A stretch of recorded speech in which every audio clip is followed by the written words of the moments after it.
Hello everyone, online classes, class 9th, subject economics, chapter 1st. Economics अर्थशास्त्र। अब हम अर्थशास्त्र के बारे में पढ़ेंगे। Chapter 1, the story of village Palampur. Palampur गांव की कहानी। ओवरव्यू, अवलोकन। The purpose of the story is to introduce some basic concept relating to production, and this we do thought a story of a hypothetical village called Palampur.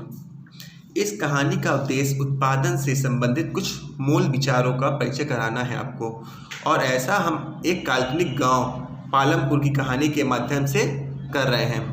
Farming is the main activity in Palampur, where several other activities such as small scale manufacturing, dairy, transport, etc. are carried out on a limited scale. These production activities need various types of resources, natural resources, man-made items, human efforts, money, etc.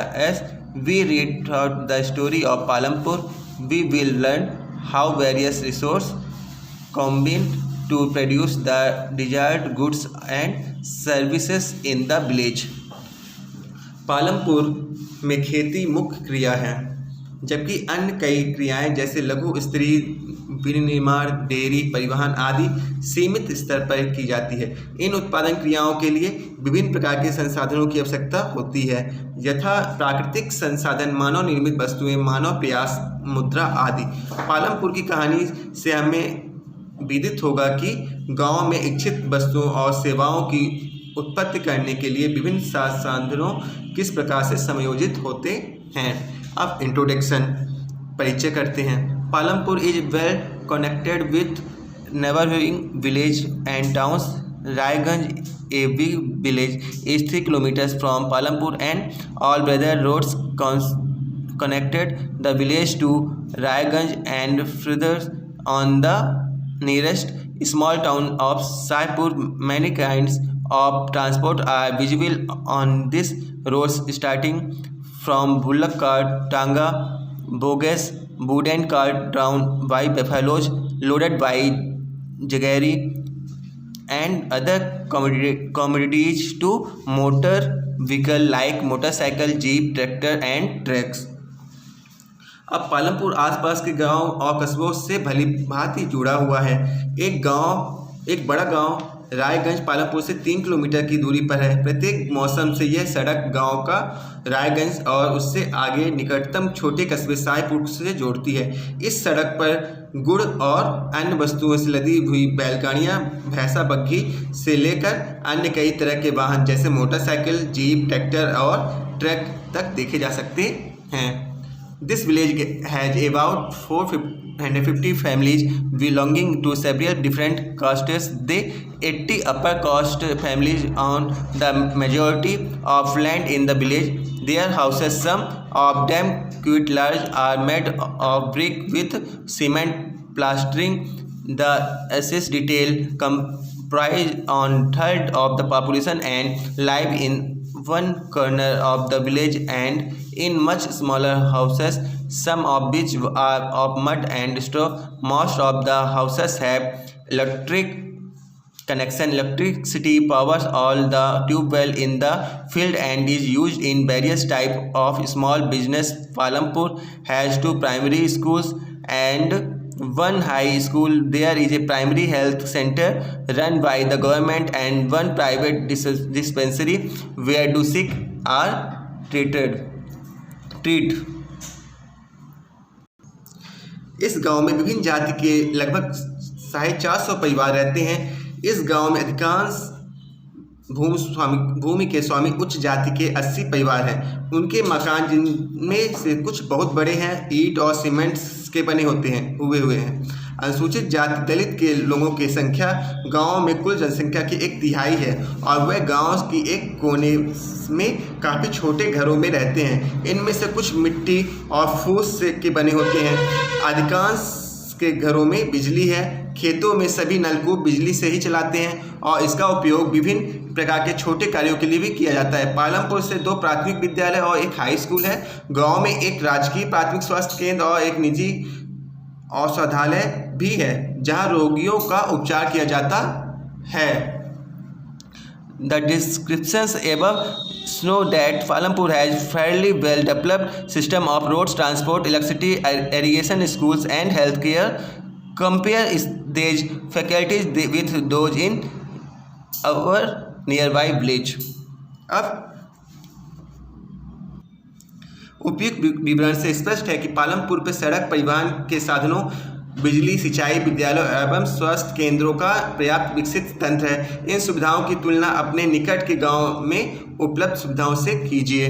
The story of Palampur and imaginary village will take as thought the different types of production activities in the village. In village across India, farming is the main production activity. The other production activity referred to as non-farm activity include small manufacturing, transport, shopkeeping, etc. We shall take a look at both these type of activity after learning a few general things about production. एक काल्पनिक गांव पालमपुर की कहानी से हम किसी भी गांव के विभिन्न प्रकार के उत्पादन संबंधी गतिविधियों के बारे में बताएंगे।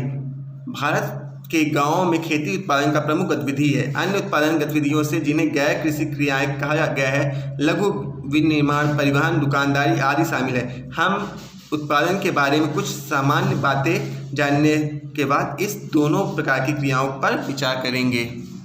ऑर्गेनाइजेशंस ऑफ प्रोडक्शन, उत्पादन का संगठन। The aim of production is to produce the goods and services that we want. There are 4 requirements for production for good and services. उत्पादन के उद्देश्य ऐसी वस्तुएं और सेवाओं से उत्पादित करना है जिनकी हमें आवश्यकता है। वस्तुएं और सेवाओं का उत्पादन के लिए 4 चीज़ें आवश्यक हैं। The first requirement is land and other natural resource such as water, forest, minerals.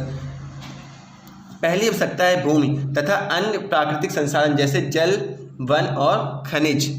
The second requirement is labor, people who will do the work. Some production activities require highly educated workers to perform the necessary tasks. Other activities require workers who can do manual work. Each worker is providing the labor necessary for production.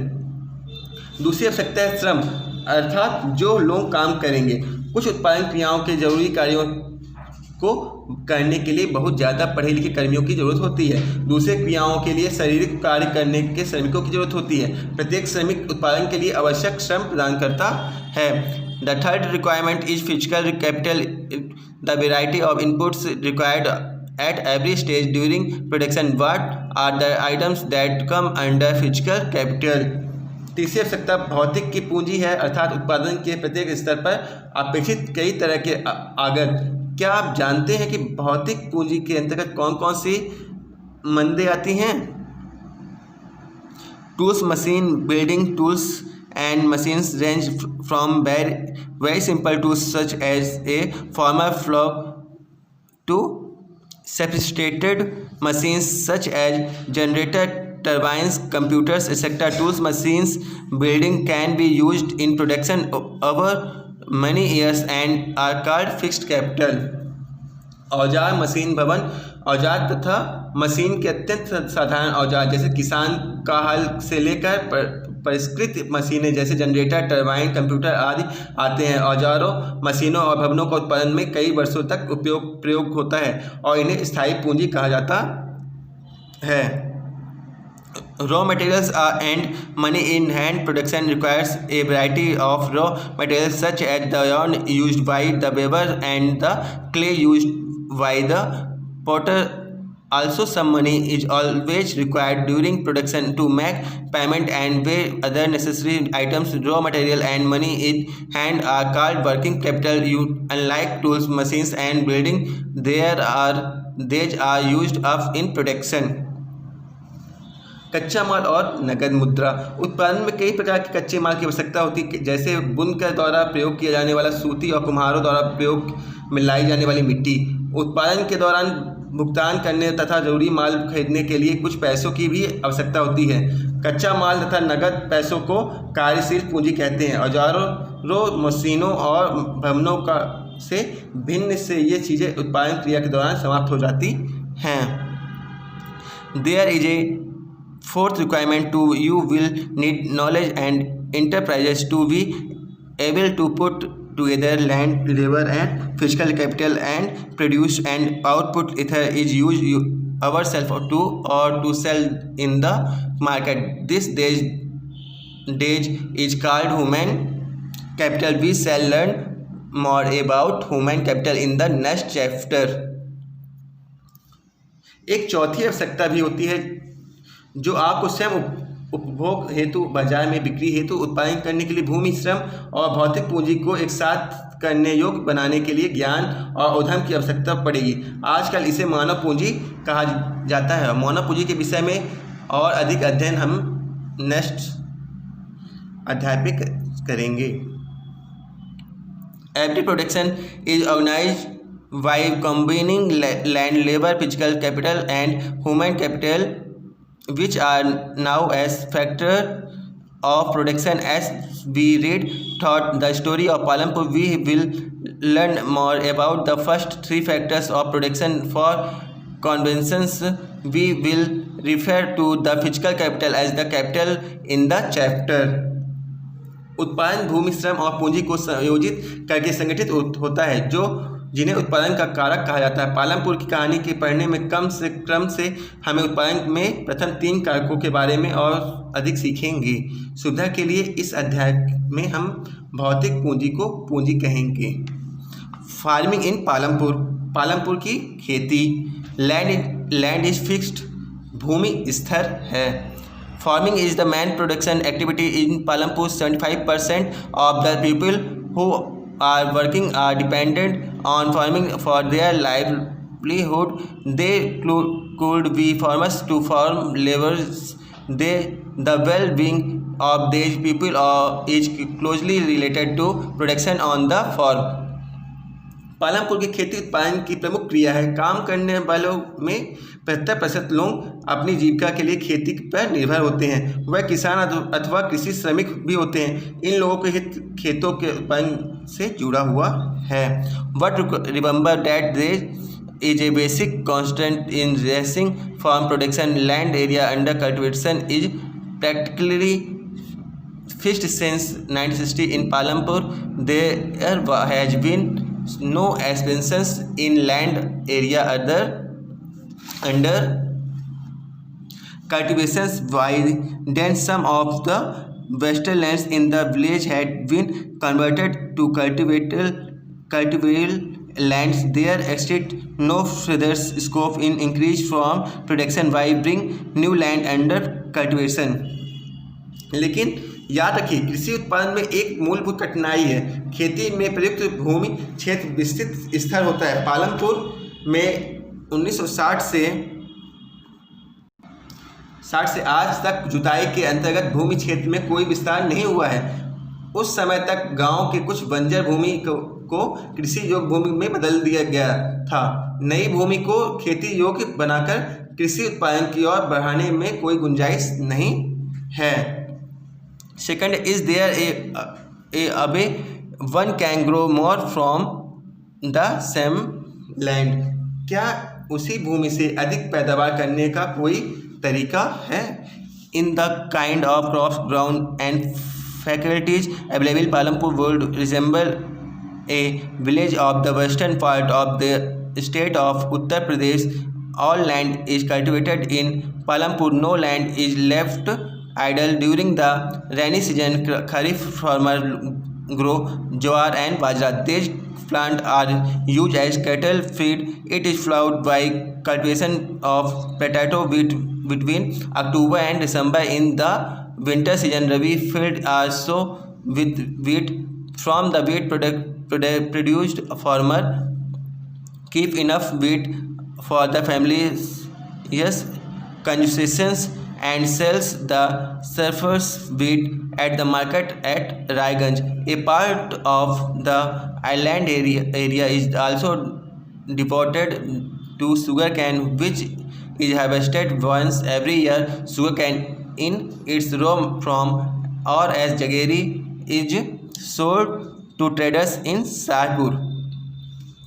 यहाँ जिस प्रकार की फसल पैदा की जाती है और जैसी सुविधाएं उपलब्ध हैं, उन्हें देखते हुए पालमपुर उत्तर प्रदेश की पश्चिम भाग के गांव की तरह लगता है। पालमपुर में समस्त भूमि पर खेती की जाती है, कोई भूमि बेकार नहीं छोड़ी जाती। बरसात में मौसम खरीफ में किसान ज्वार और बाजरा उगाते हैं और इन पौधों को पशुओं के चारे के लिए उपयोग में लाया जाता है। इसके बाद अक्टूबर और दिसंबर के बीच आलू की खेती होती है। सर्दी में मौसम रबी के खेतों में गेहूं बोया जाता है। उत्पादित गेहूं को परिवार के खाने के लिए रखकर शेष गेहूं को किसान रायगंज की मंडी में बेच देती हैं। भूमि के एक भाग को गन्ने की खेती भी की जाती है, जिसके वर्ष में एक बार कटाई की होती है। गन्ना अपने कच्चे रूप में या गुड़ के रूप में शाहपुर के व्यापारियों को बेचा जाता है। The main reason why farmers are able to grow 3 different crops in a year in the Palampur is due to the well-developed system in irrigation. Electricity can come early to Palampur. Its major impact was to transform the system of irrigation. Persons will were till then used by farmers to draw water from the well and irrigate small field people so that the electric run tube well could irrigate much larger area of land more effectively. The first few tube wells were installed by the government soon. However, farmers started setting up private tube wells as a result. By mid-1970s, the entire cultivated area of 200 hectares was irrigated. अब पालमपुर के एक वर्ष में किसान 3 प्रकार की अलग अलग फसलें इसलिए पैदा करते हैं क्योंकि वहाँ की सिंचाई की सुरक्षित व्यवस्था है। पालमपुर में बिजली जल्दी आ गई थी। इसका मुख्य प्रभाव यह पड़ा कि सिंचाई की पद्धति में बदल गई। तब तक किसान कुओं से राहत द्वारा पानी में निकालकर छोटे छोटे खेतों में सिंचाई किया करते थे। लोगों को देखा कि बिजली के चलने वाले नलकूपों से ज़्यादा प्रभावकारी ढंग से अधिक क्षेत्र की सिंचाई की जा सकती है, परंतु प्रारंभ में कुछ नलकूप सरकार द्वारा लगाए गए थे। जल्द ही किसानों ने अपने निजी नलकूप लगाने प्रारंभ कर दिया। परिणाम स्वरूप 1970 के दशक के मध्य तक 200 हेक्टेयर के पूरे जुते हुए क्षेत्र की सिंचाई होने लगी। To grow more than one crop on a piece of land during the year is now as multiple cropping. It is the most common way of increasing production on a given piece of land. All farmers in Palampur grow at least 2 main crops. Many are growing potato as the third crop in the first 15 to 20 years. एक वर्ष में किसी भी भूमि पर एक से ज़्यादा फसल पैदा करने को बहुविधि फसल प्रणाली कहते हैं। यह भूमि के किसी एक टुकड़े के उपज बढ़ाने में सबसे सामान्य प्रणाली है। पालमपुर में सभी किसान कम से कम 2 मुख्य फसलें पैदा करते हैं। कई किसान पिछले 15-20 वर्षों में तीसरी फसल के रूप में भी आलू पैदा कर रहे हैं। You have seen that one way of increasing production from the same land is by multiple cropping. The other way is to use modern farming methods. For higher yield, it is measured as crop produced on a given piece of land during a single season. Till the mid-1960s century, the seeds used in cultivations were traditional ones with relatively low yield. Traditional seeds needed less irrigation. Farmers used cow dung and other natural manure as fertilizer. All these were readily available with the farmer who did not have to buy them. आपने देखा कि एक ही जमीन के टुकड़े से उत्पादन बढ़ाने का एक तरीका बहुविध फसल प्रणाली है। दूसरा तरीका अधिक उपज के लिए खेती से आधुनिक कृषि विधियों का प्रयोग करना है। उपज को भूमि के किसी भी टुकड़े में एक ही मौसम की पैदा की गई फसल के रूप में मापा जाता है। 1960 में दशक मध्य तक खेती के पारंपरिक बीजों का प्रयोग किया जाता था, जिसकी उपज अपेक्षाकृत कम थी। परंपरागत बीजों से कम सिंचाई की आवश्यकता होती थी। किसान उर्वरकों के रूप में गाय के गोबर या दूसरी प्राकृतिक खाद का प्रयोग करते थे। यह सब किसानों के पास तत्काल ही उपलब्ध थे, उन्हें इनको खरीदना नहीं पड़ता था। The green revolution is in the late 1960th century introduced the Indian farmer to cultivations of wheat and rice using high yielding varieties of seeds compared to the traditional seeds. The HYV seeds promised to produce much greater amount of grain on a single plant. As a result, the some pieces of land would now produce for larger quantities of fruit grains than was possible earlier. HYV seeds, however, needed plenty of water and also chemical fertilizer and pesticides to produce best result. Higher yield were possible only from a combination of HYV seeds, irrigations, chemical fertilizers, pesticides, etc. 1960 के दशक के अंत में हरित क्रांति के भारतीय किसानों को अधिक उपज वाली बीजों HYV के द्वारा गेहूं और चावल की खेती करने का तरीका सिखाया, परंतु परंपरागत बीजों की तुलना में HYV बीजों में से एक ही पौधे से ज़्यादा मात्रा में अनाज पैदा होने की आशा थी। इसके परिणामस्वरूप जमीन के उसी टुकड़े में पहले की अपेक्षा कहीं अधिक अनाज की मात्रा पैदा न होने लगी। यद्यपि अति उपज प्रजातियों वाले बीजों की अधिकतम उपज पाने के लिए बहुत से ज़्यादा पानी तथा रासायनिक खाद और कीटनाशकों की जरूरत थी। अधिक उपज केवल अति उपज प्रजातियों वाले बीजों, सिंचाई, रासायनिक उर्वरकों और कीटनाशकों आदि का संयोजन से भी संभव थी। Farmers of Punjab, Haryana and Western Uttar Pradesh were the first to try out the modern farming method in India. The farmer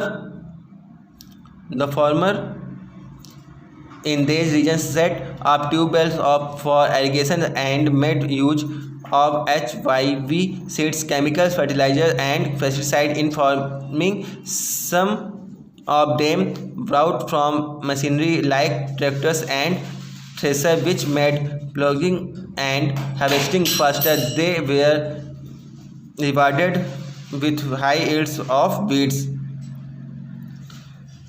Bharat में पंजाब, हरियाणा और पश्चिम उत्तर प्रदेश के किसानों ने खेती के आधुनिक तरीकों को सबसे पहले प्रयोग किया। इन क्षेत्रों में किसानों ने खेती में सिंचाई के लिए नलकूप और HYV बीजों, रासायनिक उर्वरकों तथा कीटनाशक का प्रयोग किया। उनमें से कुछ ने ट्रैक्टर और फसल गहाने का लिए मशीन खरीदी, जिसने जुताई और कटाई का काम भी तेज कर दिया। उन्हें इनसे गेहूं की ज़्यादा पैदावार प्राप्त होने लगी। In Palampur, the yield of wheat ground from the traditional varieties was 3,000 kg per hectare. With HYV seeds, the yield went up to 3,200 kg per hectare. There was a large increase in the production of wheat. Farmers had greater amount of surplus wheat to sell in the market. अब पालमपुर में परंपरागत बीजों से गेहूं की उपज 1,300 kilogram प्रति hectare थी। HYV बीजों की उपज 3,200 किलोग्राम प्रति हेक्टेयर तक पहुंच गई। गेहूं के उत्पादन में बहुत अधिक वृद्धि हुई। किसानों के पास बाजार में बेचने को अब अधिशेष गेहूं की काफ़ी मात्रा उपलब्ध होने लगी। Thank you.